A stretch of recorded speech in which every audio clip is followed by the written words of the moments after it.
So in this video I want to talk about felling techniques of a tree, just a simple tree to topple over, but every tree felling I guess poses certain challenges or risks. So in this situation we've got a shed just here, some other fruit trees off to our side over here, and we've got a fairly clear path of where we might want to put the tree down. I'm always really cautious or over cautious when it comes to doing any tree felling around buildings or any property or objects. So we're going to put a strop on this tree, we're going to hold tension on it so that the tree can clearly only fall in one direction. So we'll get the strop up there, we'll get ourselves set up, and then we'll come back and we'll talk a bit about the particular cuts that you need to do to fell the tree. Right, so we've got a strop up on the tree. I haven't got any tension pulled on it yet, but we'll pull some tension on it later when we put a back cut in, and that's just a security to make sure really it goes in the direction we want it, not towards any of the property around here. The first of the cuts we're going to do will be the scarf. So we're going to put a scarf in this side. You can see the obstruction that I've got here, so I'm not going to do it at the base. I'm going to do it up higher so the whole tree falls clear of the obstruction. And I'll clear away some of this loose bark and material because I want to see clearly the wood that I'm cutting into. So that's going to be some of the prep work that I'll do.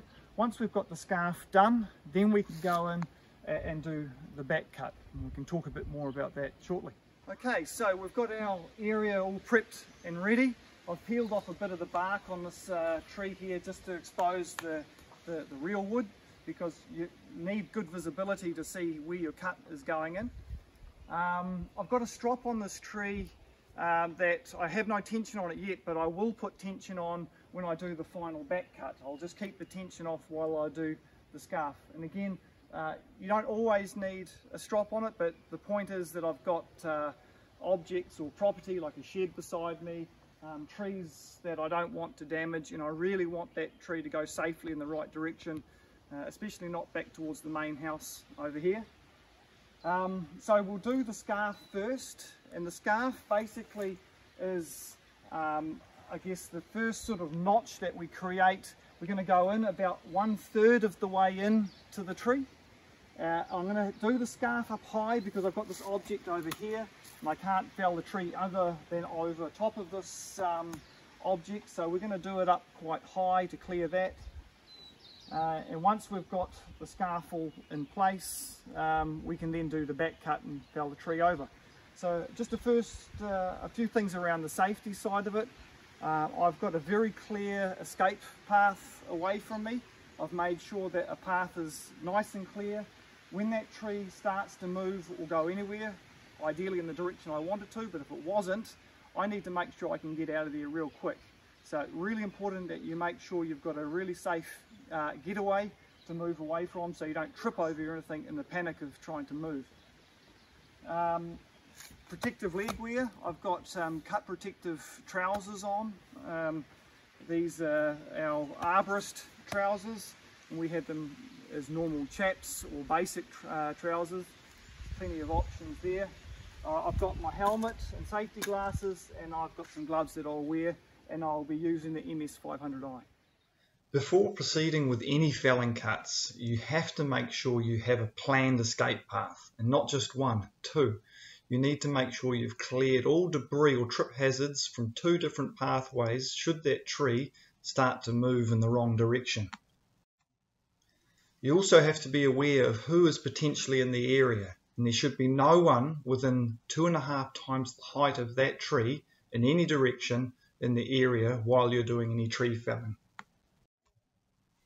Another important tip is to look up.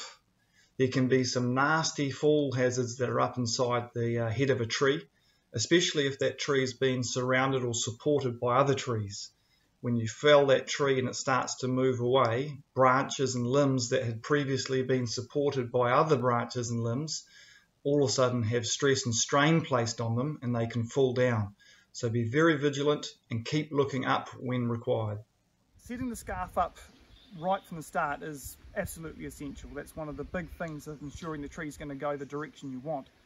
So to help with that, chainsaws have these lines on them. We can see them through the starter cover there, and across the top cowl here. These are our directional or felling lines. And when I place the saw in to cut, of course, the direction of those lines, they're like my gunning sights. They tell me sort of which way the saw or the tree is going to eventually fall. So that's, I'm paying close attention to the scarf, but I'm also making sure that those lines are pointing in the direction that I want them to.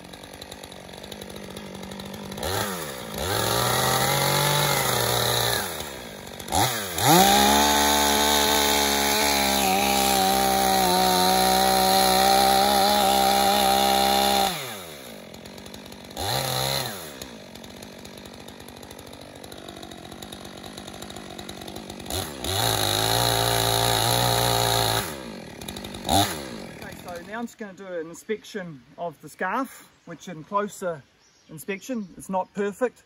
I've got a little bit of an overcut through here. We don't want any of that.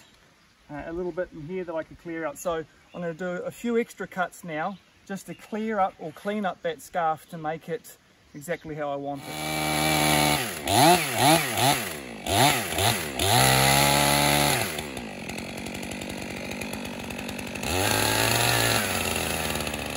So if you come and have a closer look, basically I've got the scarf opened out. I've got this flat. It's quite important that that's flat. It's not tipping over that way or that way. I've got the angles coming in, and I've got the scarf going about 1/3 of the way into the tree. Now at this point I can start to pull a bit of tension on my strop.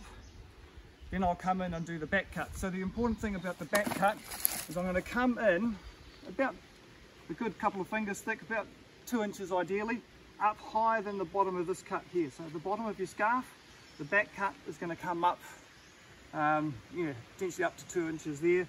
And I'll come in and I'll make sure, really important, I don't bring the back cut all the way through towards the scarf. I have to leave a good margin. Again, at least a couple of fingers thick or a couple of inches. It does depend on the size of the tree a little bit, given this is not a big diameter tree. A good couple of fingers thick, I'll bring that back cut into there. Ready now to put the back cut in and actually drop the tree. Clear that out the way. Sometimes it's quite helpful to, especially if you don't do a lot of felling and you don't want to get it wrong, just to mark a line. I use my chainsaw. I might come in and I'll just mark a line around. And then I won't use that as a felling line, but I'll then know to come up however much I need to above that line, and then that means I've kept the right amount of meat inside the hinge area that I'm going to use to control this tree.